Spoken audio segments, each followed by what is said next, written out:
Good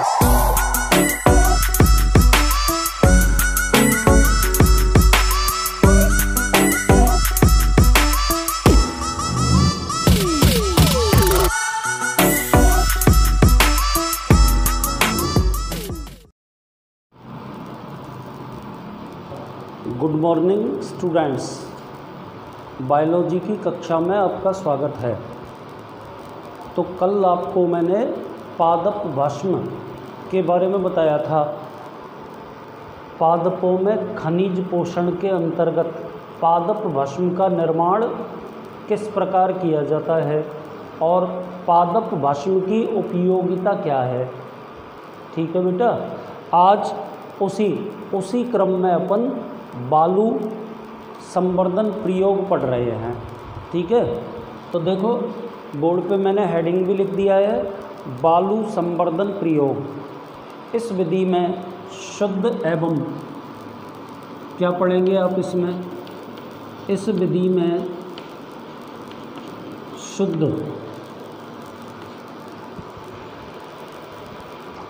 एवं निर्जर्मीकृत, शुद्ध एवं निर्जर्मीकृत बालू किसके द्वारा निर्जर्मीकृत किया जाता है? इसको HCl के द्वारा, HCl के द्वारा, ठीक है, में पौधों को उगाया जाता है।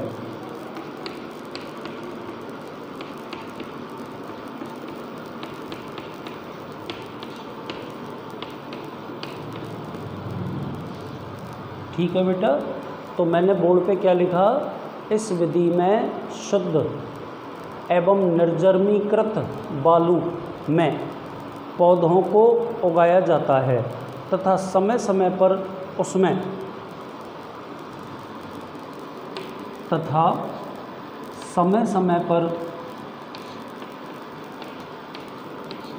उसमें यानी कि बालू में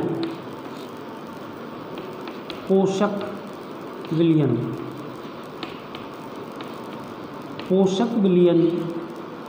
डाले जाते हैं। ठीक है बेटा, तो ये बालू संवर्धन प्रयोग के अंतर्गत आपको पढ़ना है। ठीक है,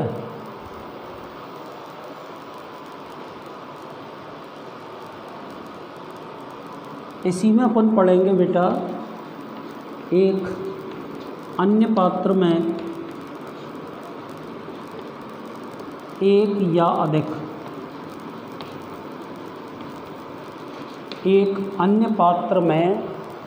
अधिक तत्वों की न्यूनता वाला पोषक विलयन।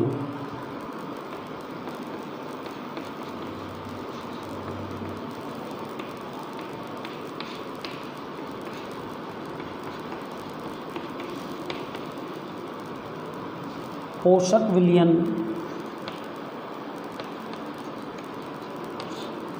एक अन्य पात्र में एक या अधिक तत्वों की न्यूनता वाला पोषक विलयन पौधों को दिया जाता है।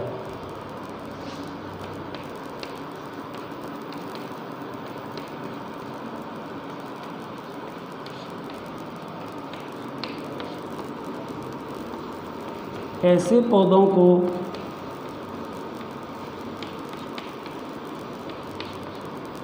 अपूर्ण पौधे कहते हैं। ऐसे पौधों को क्या बोलते हैं बेटा? अपूर्ण पौधे। क्यों बोलते हैं? क्योंकि उनमें एक या अधिक पोषक तत्वों की न्यूनता है। ठीक है, इस विधि द्वारा विभिन्न पोषक तत्वों की कमी से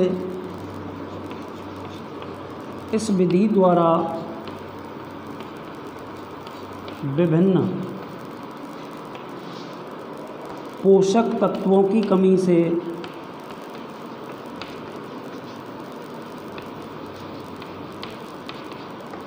पादपों में उत्पन्न होने वाले उत्पन्न होने वाले न्यूनता लक्षणों की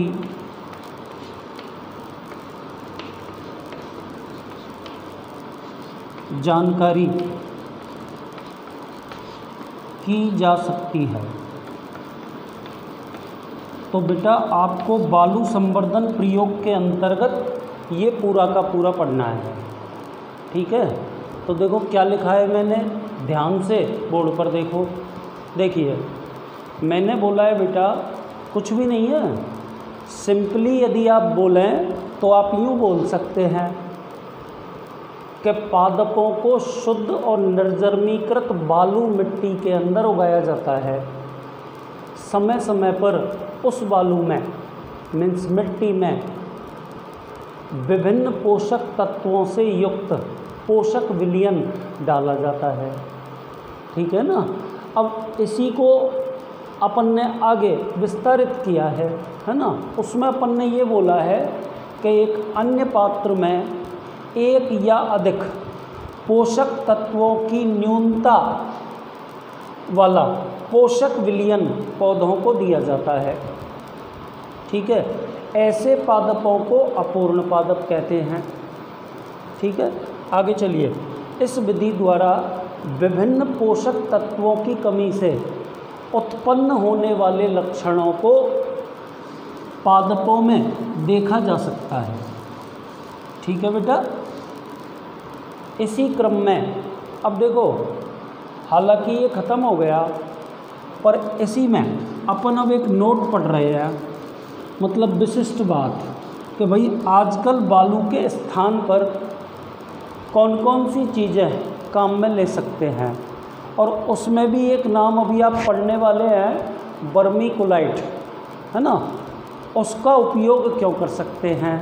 एक्चुअल में बोर्ड के पेपर में ये 2 नंबर का प्रश्न आ सकता है कि बेटा बालू संवर्धन प्रयोग में बालू के स्थान पर वर्मीकुलाइट का उपयोग जनरली किया जाता है, क्यों, है ना।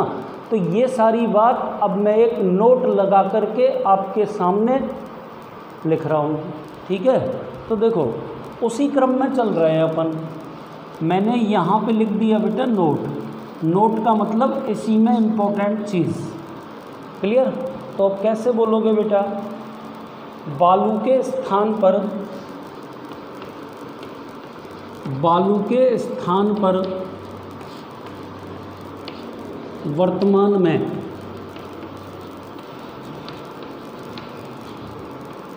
वर्मीकुलाइट, क्या नाम बोला बेटा मैंने, वर्मीकुलाइट। उसके अलावा क्वार्ट्ज,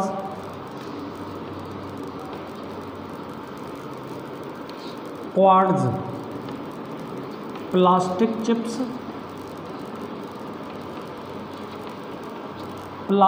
चिप्स या कृत्रिम मृदा, इसी को मान लेते हैं, आदि भी प्रयुक्त किए जा सकते हैं। तो बेटा ये अपन ने बालू संवर्धन प्रयोग पढ़ा, और इसमें अपन ने क्या जाना कि बालू संवर्धन प्रयोग के अंतर्गत शुद्ध एवं निर्जमीकृत का मतलब क्या होता है, HCl से उसे जीवाणु रहित किया गया है, ठीक है ना। वायु बालू में शुद्ध एवं निर्जमीकृत वायु में पौधों को उगाया जाता है, ठीक है बेटा। आजकल ना बालू के स्थान पर क्वार्ट्ज, प्लास्टिक चिप्स, वर्मीकुलाइट या कृत्रिम मृदा प्रयुक्त की जा सकती है। वर्मीकुलाइट शब्द को आप दिमाग में रखना, ठीक है बेटा। अब देखो अपन को वर्मीकुलाइट की विशेषताएं बतानी है, क्योंकि बालू संवर्धन प्रयोग में वर्तमान में जो बालू के स्थान पर सर्वाधिक प्रयुक्त होने वाला पदार्थ है वो वर्मीकुलाइट है, ठीक है। तो देखो मैं लिख रहा हूँ, देखिए वर्मीकुलाइट पृथ्वी में प्राकृतिक अवस्था में पाया जाने वाला वर्मीकुलाइट प्राकृतिक अवस्था में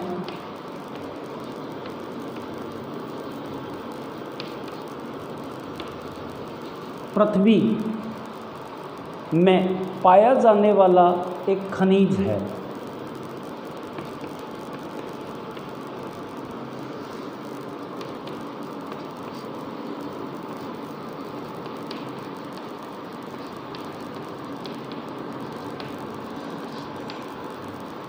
ठीक है बेटा, अब इसकी विशेषताएं शुरू हो जाएंगी। यह रासायनिक रूप से अक्रिय, हल्का, ऊष्मारोधी,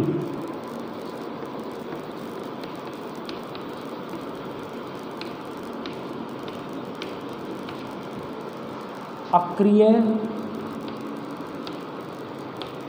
हल्का, ऊष्मारोधी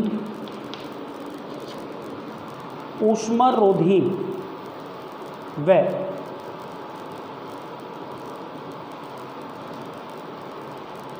अधिक जल अवशोषण वाला पदार्थ है।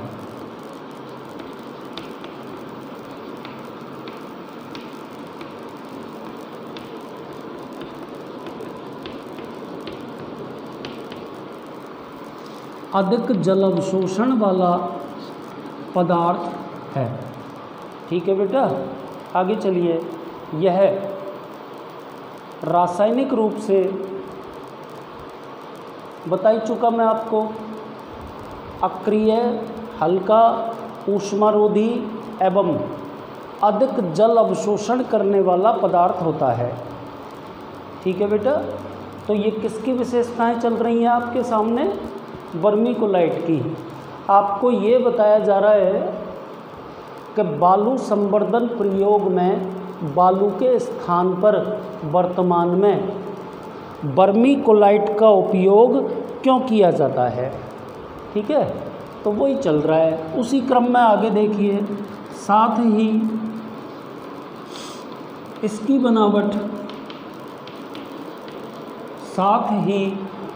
बनावट ढीली होने के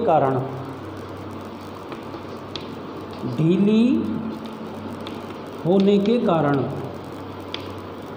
इसकी बनावट ढीली होने के कारण यह मूल तंत्र के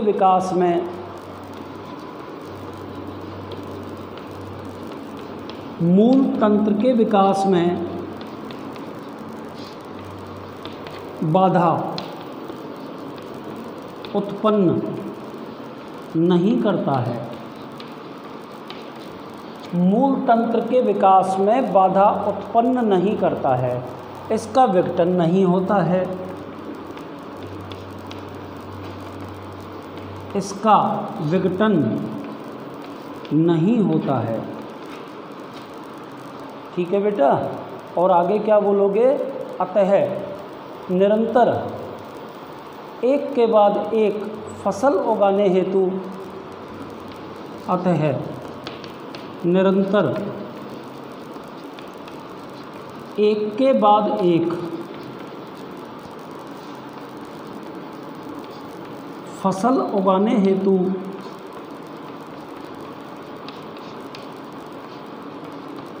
इसका उपयोग किया जा सकता है। उपयोग किया जा सकता है, किया जाता है, ऐसे लिख देते हैं। ठीक है बेटा, आगे चलिए। वर्मीकुलाइट को लगभग 2000 फ़ारेनहाइट पर गर्म करने से प्राप्त उत्पाद, ये मैंने वर्मीकुलाइट लिख दिया। इस वर्मीकुलाइट को लगभग 2000 फ़ारेनहाइट ताप पर गर्म करने से प्राप्त उत्पाद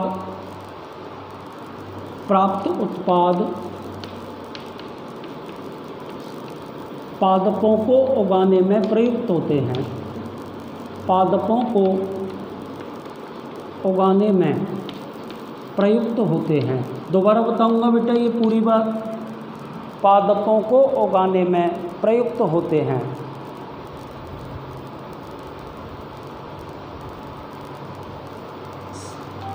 वर्मीकोलोपोनिक्स, एक आपको लास्ट ये शब्द याद रखना है कि जब बेटा वर्मीकोलाइट का उपयोग करते हुए संवर्धन की प्रक्रिया की जाती है तो उसे वर्मीकोलोपोनिक्स कहते हैं। ठीक है, तो बेटा ये आपसे बोर्ड के एग्ज़ाम में 2 नंबर के प्रश्न के रूप में पूछा जा सकता है कि बेटा बालू संवर्धन प्रयोग में बालू के स्थान पर वर्मीकोलाइट का उपयोग किया जा सकता है, क्यों? तो उसमें ना आपको ये पूरा का पूरा आंसर लिखना पड़ेगा। तो एक बार ध्यानपूर्वक सुन लें, उसके बाद अपन तीसरी विधि पढ़ेंगे, हाइड्रोपोनिक्स। ठीक है बेटा, सुनिए। वर्मीकोलाइट प्राकृतिक अवस्था में, वर्मीकोलाइट प्राकृतिक अवस्था में पृथ्वी में पाया जाने वाला खनिज है। ठीक है बेटा, आगे चलिए। यह रासायनिक रूप से अक्रिय, हल्का, ऊष्मारोधी एवं अधिक जल अवशोषण करने वाला होता है। ठीक है बेटा, आगे चलिए। साथ ही इसकी बनावट ढीली होने के कारण यह मूल तंत्र के विकास में बाधा उत्पन्न नहीं करता है। बैठ गया आपकी समझ में? आगे चलिए। इसका विघटन नहीं होता है, अतः निरंतर एक के बाद एक फसल उगाने हेतु वर्मीकोलाइट का उपयोग कर सकते हैं।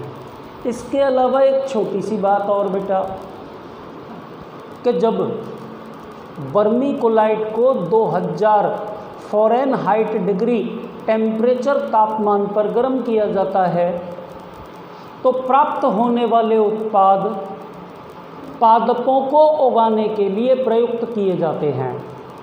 और लास्ट में आपको बेटा इतना सा बोल देना है कि यदि वर्मीकोलाइट का उपयोग करते हुए पादप संवर्धन की प्रक्रिया की जाती है तो उसे वर्मीकोलोपोनिक्स कहते हैं।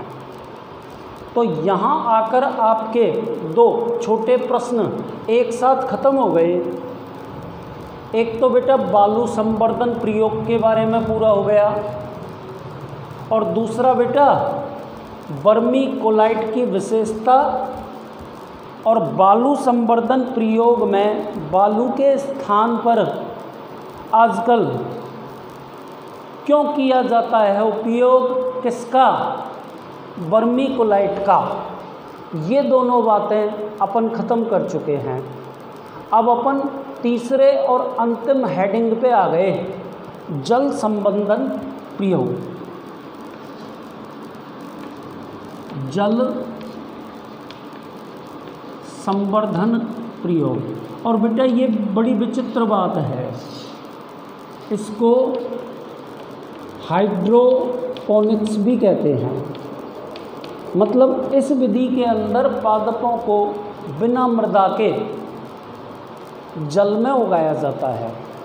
ठीक है, इसीलिए इस तकनीक का नाम हाइड्रोपोनिक्स या जल संवर्धन तकनीक है। क्या लिखेंगे बेटा? सर्वप्रथम जर्मन वैज्ञानिक जॉक्स ने ये प्रदर्शित किया।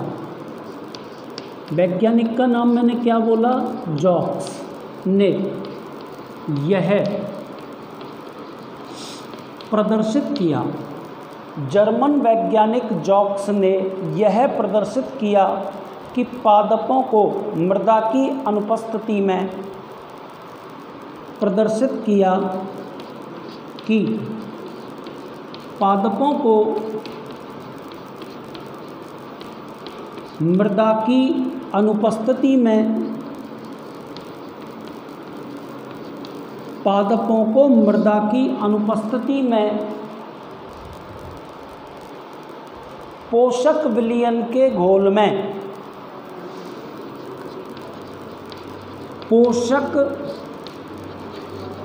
विलयन के घोल में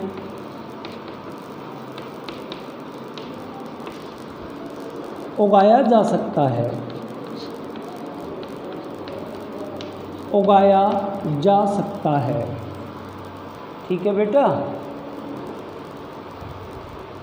पादपों को पोषक विलयन के घोल में उगाने की तकनीक।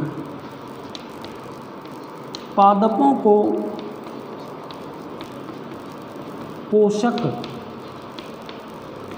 विलयन के घोल में उगाने की तकनीक जल संवर्धन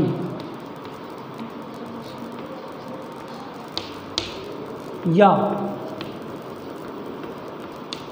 हाइड्रोपोनिक्स कहलाती है।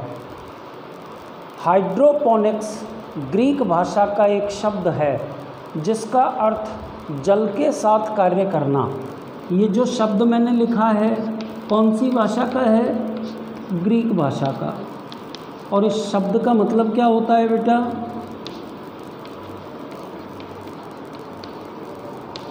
जल के साथ कार्य करना। तो देखो, जल संवर्धन या हाइड्रोपोनिक्स की मुख्य लाइनें मैं आपके सामने लिख चुका हूँ। और इसमें क्या लिख सकते हैं? इस विधि में पोषक विलयन में, इस विधि में पोषक विलयन में, पोषक विलयन में ऑक्सीजन की आपूर्ति नली द्वारा की जाती है।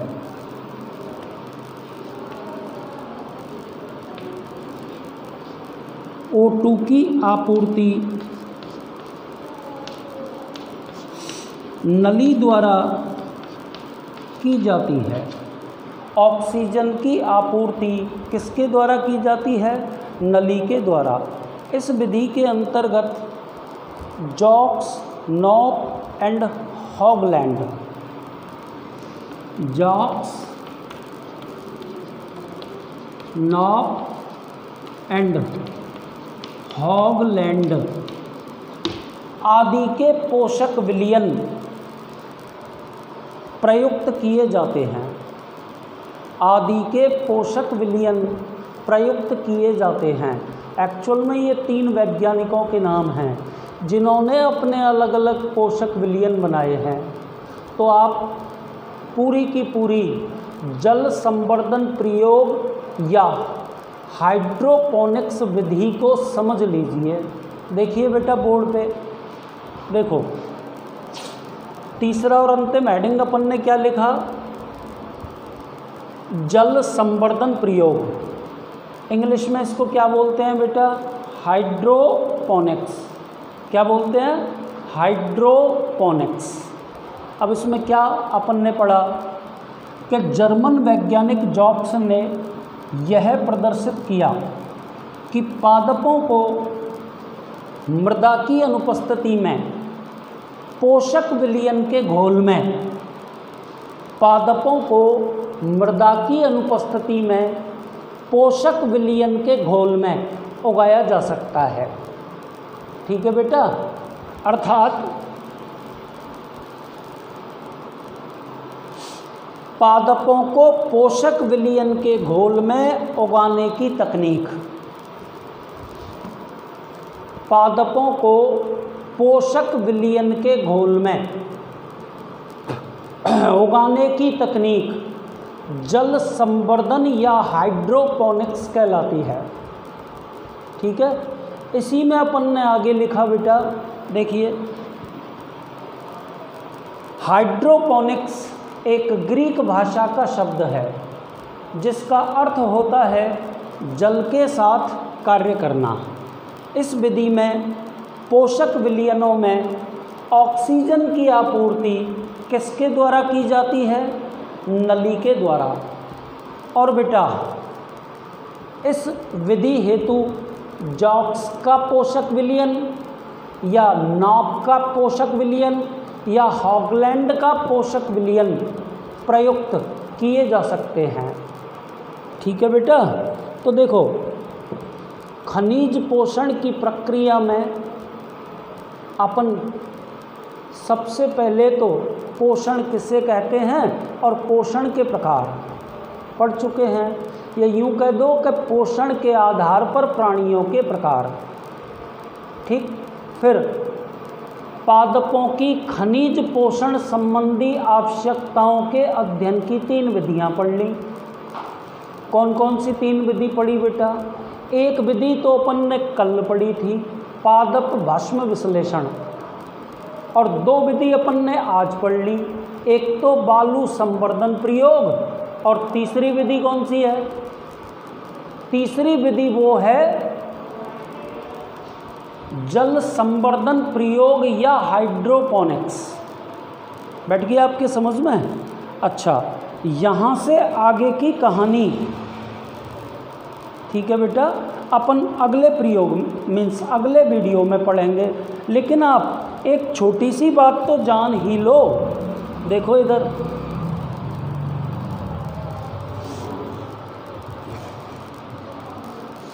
जैसे मान लीजिए ये मैंने बीकर के अंदर कोई पोषक विलयन ले लिया और इस पोषक विलयन के अंदर हाइड्रोपोनिक्स विधि के द्वारा मैं किसी पादप को उगा रहा हूँ, है ना। अब एक बात गौर करना, मान लो इस पोषक विलयन के अंदर मैंने मैग्नीशियम की कमी कर दी,